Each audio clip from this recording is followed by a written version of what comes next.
I'm gonna be really surprised if Elon watches this video, since my channel's like not really popular. But considering that I am basically the TMS guy, it's only really right that I do this. Don't you think? Yeah, absolutely. Absolutely. Mr. TMS guy. But no. That's it. We're not doing TMS guy anymore. We're doing TMS guy, don't worry. No. I'm Hero Mystic. This is Xritsken. Yo. And I have a pretty big history with TMS, so I feel like as of this recording, there's only a couple of days left before Encore comes out. And I feel like it's only right that we just take a moment to reflect on the very, very lonely journey that is the original TMS game. And kind of like, how in the hell did we get here? At first it was just an IP that, let's say for all intents and purposes, it kind of failed. Like it didn't do too hot. But now for some reason they just decided to give it a second shot, and now we have TMS characters in Fire Emblem Heroes, which is like probably like the best way you can advertise any game associated with Fire Emblem right now. Absolutely. It was an utter surprise to me that they even got included in Fire Emblem Heroes, because back when the game first came out, you know how that went. Yeah. It was we'll get there when we get there. But right now we kind of just have like 10 simple but pretty long topics, each on their own. So let's just start with the very, very beginning from a fan basis point of view. The actual first announcement trailer that kind of said nothing except, hey, we're doing this thing. So how about you start first? Alright, so when I first saw this trailer, it may not have said much, but the concept of a crossover between SMT and Fire Emblem was a concept that, in my history of being a gamer, never thought would happen. Yeah, that's a good way to put it. Yeah. Frankly, to put it in simple terms, there is like no two series that are farther from each other. And as a video once said, you have SMT, which is grounded in realism and extremely dark, versus Fire Emblem, that is a medieval fantasy type video game that can be dark, but let's face it, most of the times has pretty happy endings by the end of it. Most of the time. Yeah. And when you first see this trailer open up and you see the Nocturne main character, you see Isabeau, you see the SMT4 guy, you're like, okay, what are all these people doing here? And then all of a sudden it switches over to like literally every fucking person from Fire Emblem that was a main character. It's like, how are they going to do this? So let me just preface this real quick for our audience here. Would you say you're more of a Fire Emblem fan than a SMT fan? Absolutely. Personally, I am more. If we're talking about SMT alone and not like the Go Off Persona series, Fire Emblem is definitely my main between these two. Yeah. Your main squeeze. Main squeeze between these two. Yeah.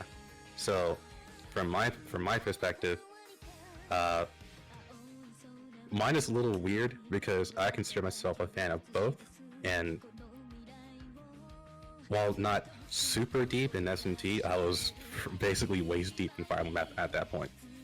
So I've done a lot of forum driving in San Explorers, done a lot of debates, and done like hardest difficulties on the majority of Fire Emblem games. Like the one I probably skipped because I just didn't care about it is like Merciless mode on Shadow Dragon. I didn't really like that game, so it was Who did? only the hardest of hardcore. But I was definitely more of a Fire Emblem fan, but I liked S&T a lot. But the thing is that when it came to S&T specifically, not because S&T is like, it's like the, how do you put it? Basically the IP, and then everything else just falls under S&T. So things like Persona, Devil Saga, yeah. They all fall under S&T. But this trailer was specifically talking about the mainline series, not anything under that.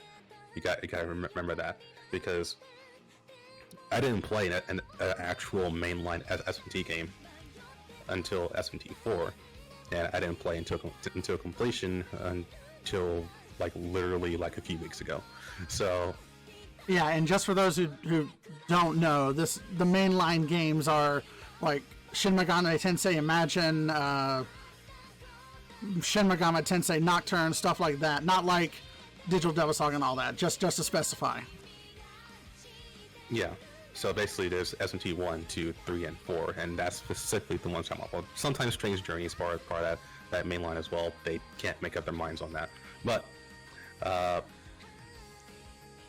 at first, actually, let's just say that later. I was gonna go in more in detail of like the differences between S&T and Persona, but we should definitely save that for much later. Yeah, much later. So my experience with the trailer was just full excitement. I was like, oh, because for me, I didn't specifically see S&T. I saw Atlas and Nintendo coming together. Basically one of my two favorite companies, especially Atlas during time, because I was actually in a pretty big Persona high at that point. So I was really excited to see what they can do with this, and I was engaging a lot with the Serenus Forest people, because not a lot of people there played S&T, but the ones who did basically gave the rundown for all the new people. And during this time, Awakening was out. So in Awakening, there was the Harry system, for the whole cards thing where all the DLC characters and spot pass characters were from. Yeah, they're basically the worthless characters that only had the guys' faces and nothing else. Yeah. Yeah. And they're like, oh, they can easily do something cool with that. So, because the whole, like, they thought like, oh, they're summons. So if you want to do summoning, you can just use the Harry system. Like, okay, cool. That's gotta be what the base is off of. And that was like the earliest of the earliest predictions. And I kind of signed off on that as well, because I couldn't think of any other way that they could make an S&T Crossfire Fire Emblem game. So overall, I was excited, but I think I speak for everyone involved when everyone was just confused. Yeah. Like, we never asked for this, but it's really cool. Yeah. It almost makes you wonder how they thought this up to begin with. Nice little pivot there. Thank you. So we had to talk about just how this game came to be. This one's actually probably going to be our shortest one. Oh yeah, because let me just save you a lot of breath and basically just say this guy, the director of Tokyo Mirage Sessions, admitted that it basically just came up over coffee randomly. Yeah, it was basically over like a cup of Joe. Yeah. Like, a producer from Nintendo, which was at the Atlas building at one point, and he said, "Dude, check this out. S&T Fire Emblem. What do you think?" And that was like, bruh, yeah. Big brain. Yeah, let's do it. Though to go into a little bit more detail, it was specifically that there was apparently talks that that Atlas was going to do a Fire Emblem game, and they had to at the time deny it because they had a lot on their plate. Yeah. But I guess based on what has come out, they accepted it eventually. Yeah, once their workload died out, they decided to take on the project. Apparently, it was in their mind for a whole year because they offered it a year ago, and then they said nah. But then like a year later, they're like, wait a minute, did we have that offer like a year ago? We should totally do that. And then they called Nintendo. And it's like okay.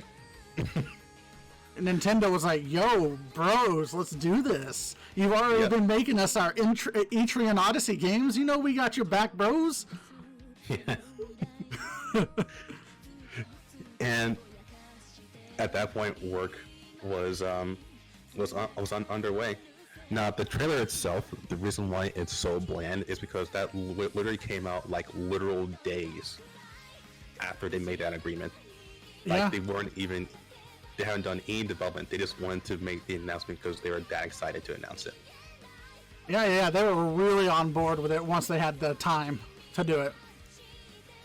I mean, who wouldn't? Yeah. This is like you mentioned. This is fresh off the tails of Awakening, the game that is literally credited to saving the Fire Emblem franchise.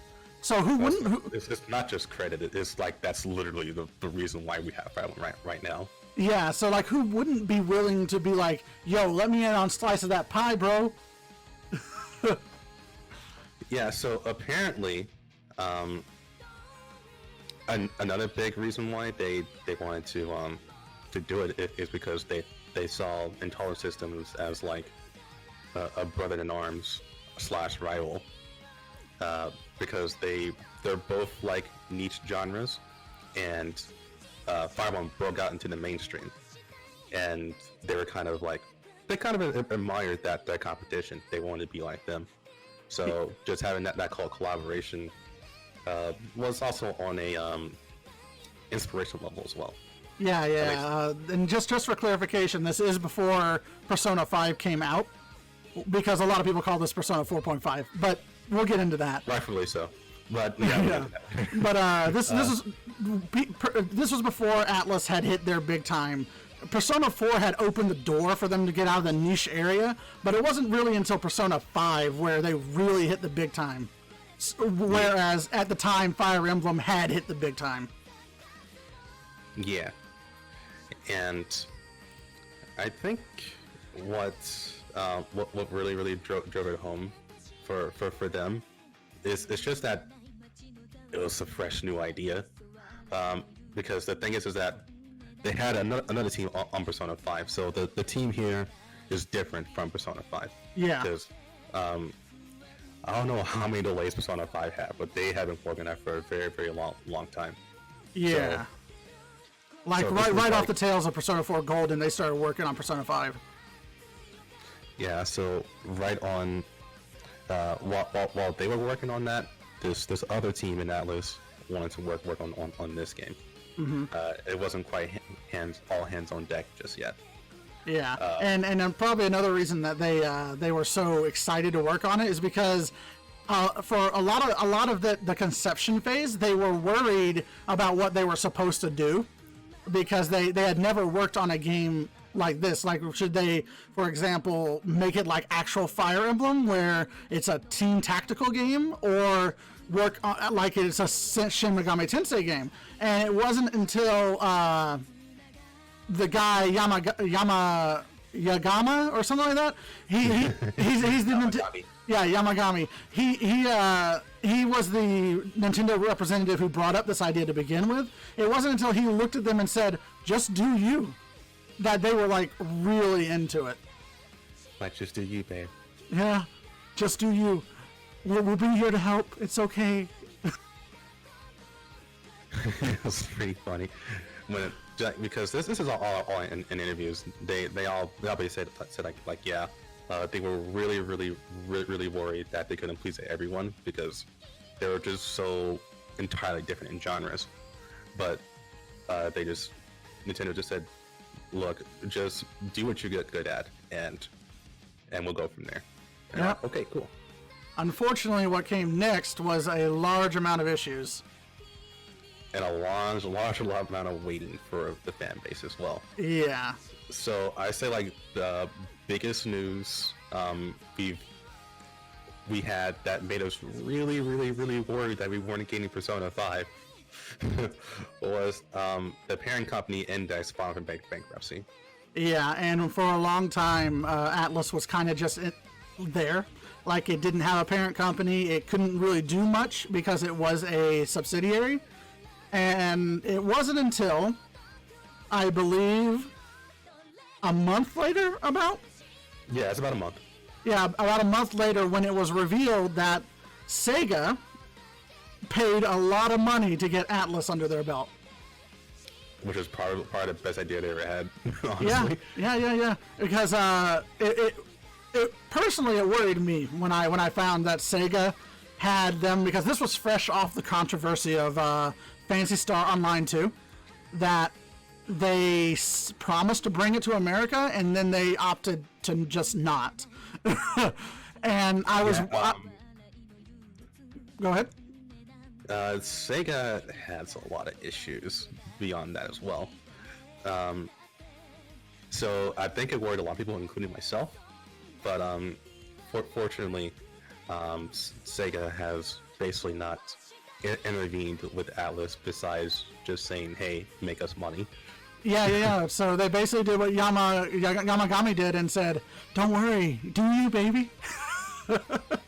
Yeah, though I wonder if all the Persona spin-offs is because Sega says make us money. Oh, absolutely. That is absolutely why. But to be fair, as a person who's played the dancing games, they're not that bad. Yeah, it's pretty rare that Atlas fucks up. So, Yeah. So even if you give them, like, even Tokyo Mirage Sessions, they had their bumpy roads, but it's not a bad game by any means. Yeah, but we'll get into that later. Yeah, we'll get back. I know we're saying that a lot, but don't worry, people, we'll deliver. We promise. Yeah, and so once because it was such an all in an interview that that Alex was picked up by Sega, and during this time, like right after Sega picked them up, we started getting more of the Persona 4 spin-offs. Just like, okay, cool, that's what we kind of expected, but somehow the games are still of good quality. They're not bad at all. So we like, have okay. we have the dancing games. We had Persona 4 Arena, I believe, and it was a bunch of stuff that they were pumping out for Persona 4 because Persona 4 Golden had just came out, and it, like I had mentioned before, it had opened the door that people are starting to realize, oh shit, Persona's pretty good. Yeah, especially for the Vita, because the Vita yeah, really, really unpopular. It was a great console, don't get me wrong, but it just had the same problem this game did, which we'll get into later. Yeah. But yeah, Index filing for bankruptcy was just worrying because we felt, oh shit, Persona 5's never going to come out. Tokyo Mirage Sessions, I bet that's going to get shelved. No, not Tokyo Mirage Sessions, SMT Cross Fire Emblem. Right, at the time it was not Tokyo Mirage Sessions, it was SMT Cross Fire Emblem. So yeah, people were actually really worried about that. I forgot about it. So, the particular wait was actually kind of agonizing for some people, myself included, because we didn't get any news until 2 years. And at first we thought like, okay, this game is just in limbo, like it just won't ever get finished, because there's like we had the announcement that they were doing this collaboration, and then there was like nothing, like literally zero information after that. Like, yeah, zero. and usually in the gaming world, for those who don't know, that's bad news. Because you if you don't hear information about a game for over 2 years, like none, like at least in situations currently like with Metroid Prime 4, we know that they're giving us information. That's not the case for Shin Megami Tensei Cross Fire Emblem. We got nothing. Yeah, absolutely zero. And that usually means one of two things. One, it was quietly canceled and they hoped that no one would ask about it. Or two, it was in development hell. And by development hell, I mean that it kept getting, it couldn't get past planning phase because they kept scrapping ideas. Yeah. Or there's because of outside issues or something like that. Yeah, for those of you who are familiar with the Duke Nukem franchise, you'll know very well what development hell is like. Yeah. Probably the best example is Duke Nukem Forever. Yeah. That is like actual development hell that I was going through. Because quick side note, the reason why Duke Nukem Forever took forever is because they kept switching engines. And when you switch engines, you start from the ground up. Mm-hmm. But eventually our wait was done. We got our first actual trailer of the actual game, and this is when it was called Tokyo Mirage Sessions. And we got a resounding, what the hell is this? Yeah, it was a lot of confusion. It's like, this was not what we asked for. Yeah, I remember. I think the reveal trailer was the one that was it showed, I believe, Tsubasa at the time, and I believe Shida as well. And Tsubasa, she didn't care, yeah. Yeah, and they were doing an idol routine, and we're sitting here like, what is this? Yeah, it was definitely very, very strange because it basically meant that everyone had it completely wrong. Like, all the theories went down the drain. And I think that was like the most damning part, that no one was even close. Yeah, but in like the wrong way. Yeah, just to make clear, being wrong can be done right. It can be done right. Like there's many games out there that people have been wrong about theories, and the games have turned out better than any of the theories could imagine. Tokyo Mirage Sessions is not that case. Yeah, because there's just so much that both Alice and Nintendo could have done to at least prepare us for it. I do recall that there was an interview that right after they revealed the trailer by them saying that we have literally no idea what we're going to do with this game, and that anything could happen, but that's like not nearly enough information to at least put us in the right direction of what to expect. In fact, that's probably the worst type of reaction they could have given. Yeah. Telling us we have no fucking clue what we're doing is not the best idea in a fan base that is already dripping with anticipation. Yeah, and also there's the fact that S&T has a very, very heavy theme and very, very clear rules on how their plot line works. Yeah, and this game was bubbly as hell. Yeah. And then Fire Emblem, a bit more free with how they want to do things, but it was also it's more fantasy, but it was a bit more grounded than people would think. This was totally out there. Also, Fire Emblem is medieval fantasy. This is modern. Yeah, kind of fantasy. Kind of fantasy. Yeah, I don't even know if we were aware that the blue-haired chick was going to be Shida or not at the time. I don't think her name popped up. It might have been in Japanese, but I think at this point we're all just like, what is that? Yeah, because it didn't look like any Fire Emblem character that we knew. Because, first of all, there's like many Fire Emblem characters who have blue hair, so it could have been literally anyone. But on top of that, she looked like a fucking Digimon. Actually, yeah, she did look like a Digimon. I never made that correlation, but I can totally see it. That said, there was an interview that said yes, that is Sheeta. And there's also Crom. I think a picture of Crom was shown. I can't remember if he was in the trailer as well, but I do know that a picture of Crom was shown. And this was when, like, the Fire Emblem community, I know for a fact because I was in there, they were like, well, this game is weird as shit. We're just going to look the other way now. Yeah, this was the time that they were like, this ain't good, never mind. Yeah. Oh, man, Yeah, and this was just, it was crazy, dude. Like, at the time, me and him weren't in the SMT community, quote unquote, so we didn't exactly know their reaction at the time. We only knew that the Fire Emblem fans were like, okay, this is weird. We're gonna go back to Awakening now. Bye. Or wait, no, that was at the time. Fates was like really close to releasing. Yeah, they're like, okay, we're gonna go back to looking for Fates. Yeah, and talking about Fates, which reminds me, they didn't really do a good job marketing this game. Oh, they marketed this game? Funny enough, they kind of did.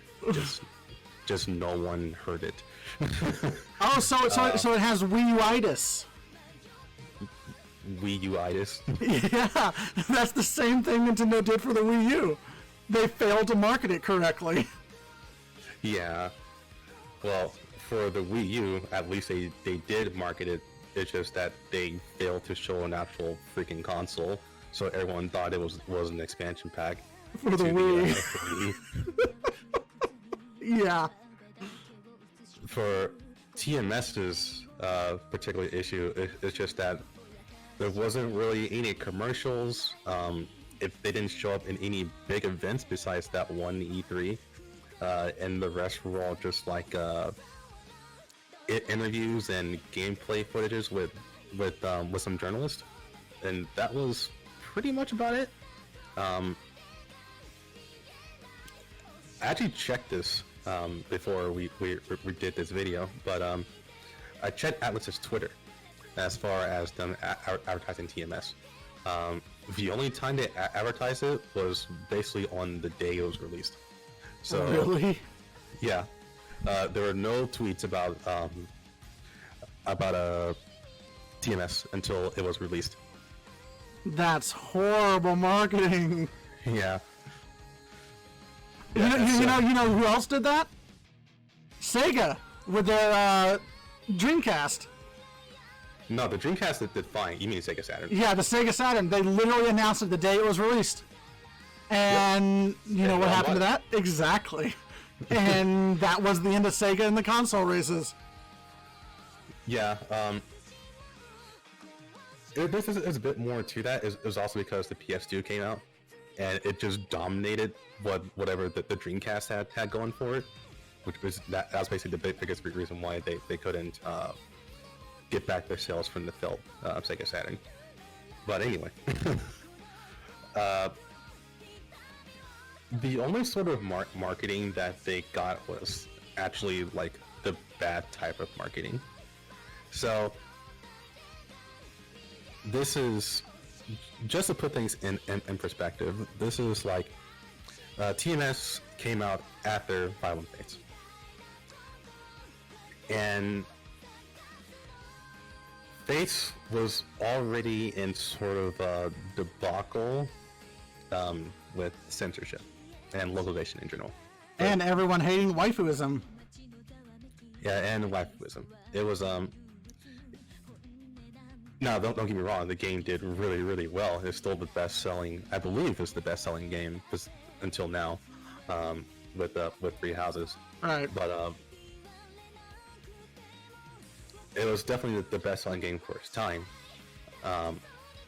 With Conquest being the highest selling of all three of them, I believe. I want to say Conquest was the highest selling. I want to say that too, because Conquest was as close to the classic Fire Emblem as you can get, while the other one was more modern Fire Emblem. Casualized Fire Emblem. Yeah. Like horribly capitalized. But beyond that, the thing with censorship is just that they had this thing where they took off some stuff like the face rubbing, even though North America had like a pretty bad reaction to, hey, let's just rub their faces and skinship and stuff, and it's like, that's fucking weird. We don't like that. And then they took away, and they're like, why'd you take it away? Yeah, that's a good way to put it. America was like, what the hell's this? And then Nintendo's like, well, fine, we'll just take it back. Why are you taking it away? Yeah, it was one of the things where there was just, I wouldn't say a fractured fan base, but it was a fan base that didn't really have a unified voice in the whole thing. There's also some things with Soleil. Oh yeah. About, I don't know, I can't remember the support conversation regarding it, but yeah, for those who don't know, Soleil is the daughter of one of the crossover characters from Awakening, and she's an absolute lesbian. Like, she is 100% a lesbian who flirts with females no matter what they are. Yeah, I can't remember if it was like hypnotism or something like that. Or I think it was. I think it was hypnotism. Yeah. Yeah, it was basically trying to force another character to be gay. Yeah, more just or less. Just so Soleil can have an S rank with for homosexuality, and that flies in Japan, but here in America, no. Yeah, so they ended up changing that because the localization team, Treehouse, they knew that wasn't going to fly here. Like nah. The fact that we had an openly lesbian character was already pushing the boundaries at the time. Yeah, especially for Nintendo. Yeah, they're still kind of old farts in their own way. So when they did that, that was kind of like, the fans were in pretty big uproar, and they were kind of reminded of the whole 4Kids thing, when 4Kids were like the main localization for anime, where they did like extreme censorship. You remember the days of Yu-Gi-Oh, where Kaiba was supposed to have a gun and instead he had nothing in his hand? I remember the days where Kaiba was supposed to get shot, and he blossomed with his briefcase, but then the guards just point their fingers like yeah, and then Kaiba just holds his briefcase like, ah, and he jumps out that window. You're right. That looked weird. Yeah, that is the type of censorship that we had to deal with 4Kids, and that's why a lot of people were upset about it.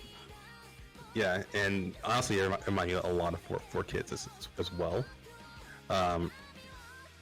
Now that I'm older, I can see why they did that, but back then during the time, especially when 5.1 wasn't really exposed to that type of censorship before, it was pretty jarring, especially since for all intents and purposes, Fates is pretty much like the most fan service heavy in the mainline series. Yeah, absolutely, I can agree with you on 100%. And Nintendo didn't stop there, because soon after, this censorship issue moved into Tokyo Mirage Sessions as well. Now, I'm going to do a quick correction on that. This one is actually not on Nintendo. This is on Atlas. Yes, that is correct. That's right. Because, we'll go into that in Encore. Well, actually, it happened here. Like, it all started here, and not in Encore. So, Atlas released the game in Japan first, and it didn't do too hot. But they decided to just go ahead and just try worldwide and hope it goes better. But before that,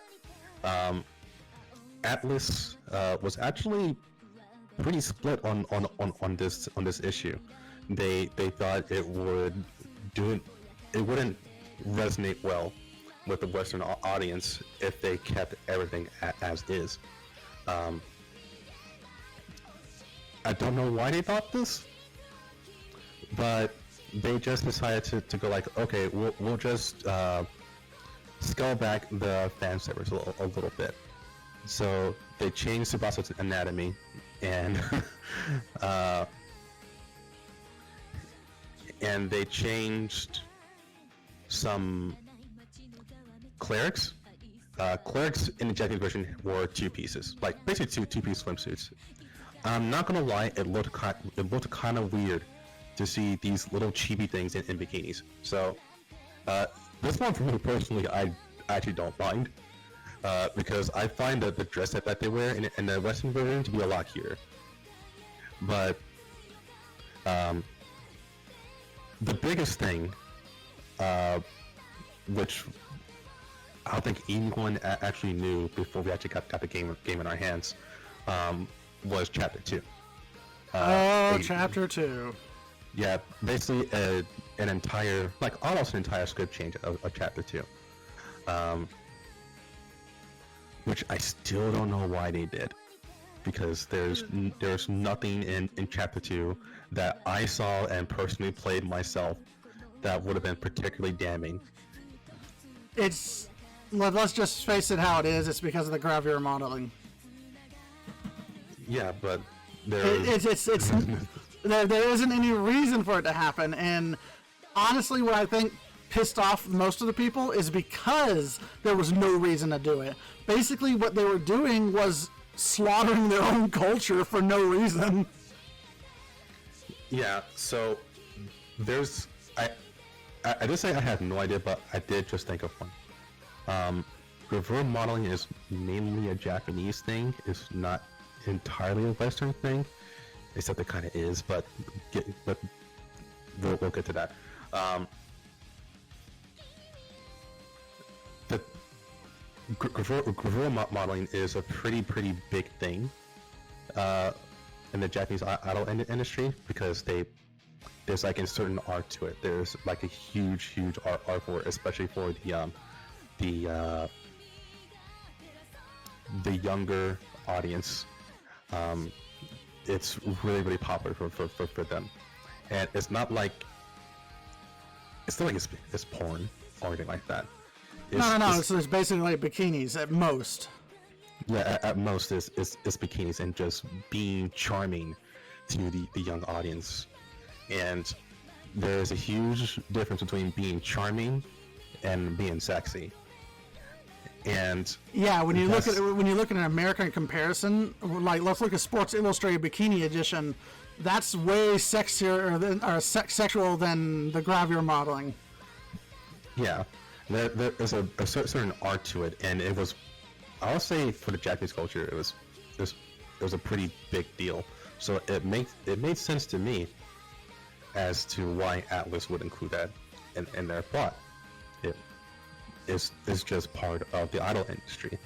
So they strip that out and they just make it regular modeling. But since they changed it to regular modeling, they had to change the dialogue because part of the reason why Tsubasa has such a hard time in Chapter 2 is because she didn't want to show off her body. Yeah, she was. For those who've never played the game, Tsubasa is not a very confident girl. She's also an airhead to some degree, and I wouldn't say she's ashamed of her body, but she's very shy. Yeah, she's very shy, and the main antagonist for that chapter basically reams her for basically not appreciating the art of gravure modeling because it was more than just looking hot. It was she looked at it in a very shallow way, and part of that growth for Tsubasa is learning the art of gravure modeling and realizing it's less about the body and more about having the charm and confidence. Absolutely. And one other thing that I'll mention in this situation, the leader, the owner of the Fortuna company, which is their idol industry, it was at one point a gravure model as well, and that was a very important plot point. Yep. and it changed her to just be a normal model. And I'm gonna be really honest here, her body is not fit for a normal model. Maiko is definitely a Gravor model personified, more or less. And on top of that, her personality is what worked towards this Gravor modeling thing as well. Yeah, so Maiko in particular was kind of damaged through this censorship, and Tsubasa's growth was a little, like, not as much as Maiko, but to a certain extent was also damaged through this as well. We're not going too deep into it because I've already made another video about it. And it's also been talked about by a million people at least. So yeah, I don't want to spend too much time on there, but this, even if no one knew about Chapter 2 until they actually got their hands on the game, the fact that they took out the swimsuits and other luxurious costumes, it didn't drive well with people. And given the fact that this game was really weeby, it was attracted to a lot of weebs like us. But since they were censoring the game, it actually drove actually a noticeable amount of people to not actually buy the game because it was being censored. Yeah, I'll give a little clarification on why weebs are so iffy on the censorship issues, because anime has been censorship for a long time. Like this has not been a not uncommon issue in the weeb industry. So weeb industry. Yeah. So when we weebs see something being censorship, we feel affronted or assaulted, so to speak, because it feels like the Japanese don't think we're good enough for what they have, for example.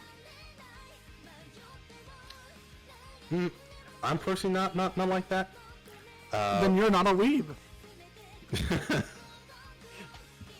So my personal issue with the censorship is just that they basically changed their own story for no reason, and that's literally it for me. Like, which is fair. That is a fair reason to be annoyed at it. Yeah, because like I said, I've played the uncensored version. Through a patch, and it contained all the written dialogue, and I should say this straight up. A lot of people think a lot changed through censorship. It really isn't. It's actually incredibly small. With Chapter 2 being the largest casualty, but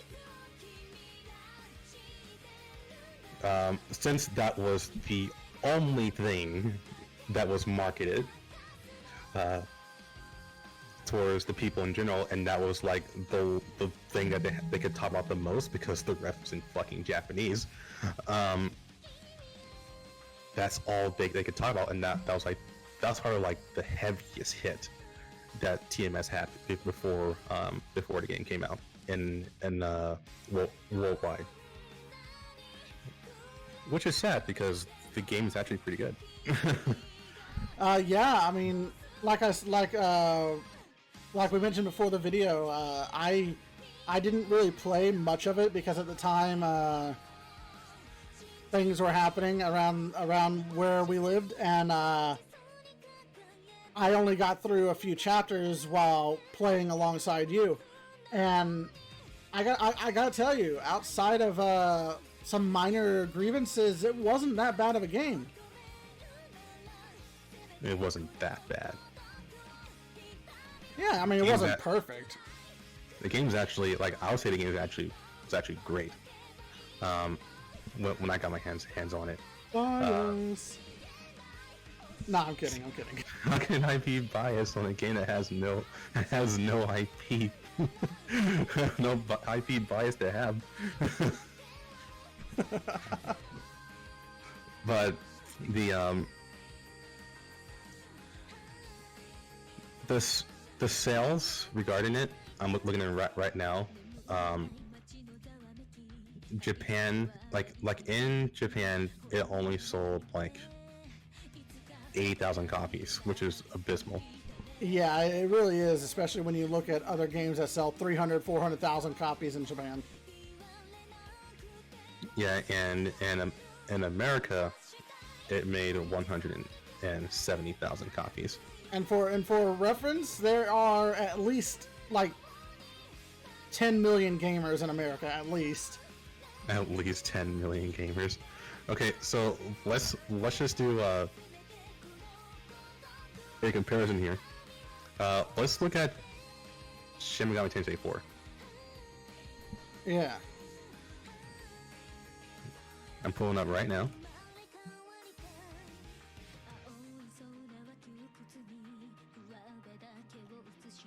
Here, let me do this.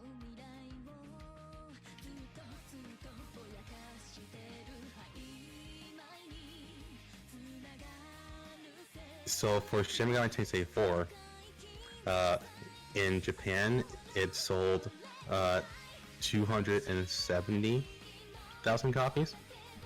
Yeah, that's like over double the amount of the amounts of TMS. Yeah, it's about 3 times more. Yeah. And in America, it sold 280,000 copies, which is right about double. So, yeah. So compare that to the 80,000 sold for TMS, and let's not even joke that SMT is mainline. It's not extremely ungodly popular worldwide in any shape, form, or fashion. It's really big in Japan, but other than that, 280,000 for a niche game is pretty impressive. Yeah, and let's not get into Persona. Yeah, let's not get into that. We'll be on that for hours. Let's go to Faith instead.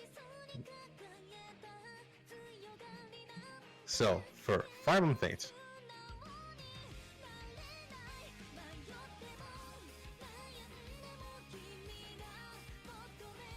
it doesn't even have a breakdown. It just says it made 3 million copies. In 2006, on February 24th, which is I believe around the time Fire Emblem Fates came out, they did say it surpassed 300,000 copies sold in the United States in the very first week. Yep. And so that's fucking Fire Emblem. Yeah, and now you have TMS that doesn't even dent that. Like not even close. Not even close. And it has Fire Emblem references, kind of sort of characters, but mainly references. Yeah, mainly references. And it was marketed as a Fire Emblem game, so they were kind of banking a bit on the Fire Emblem fans getting into it.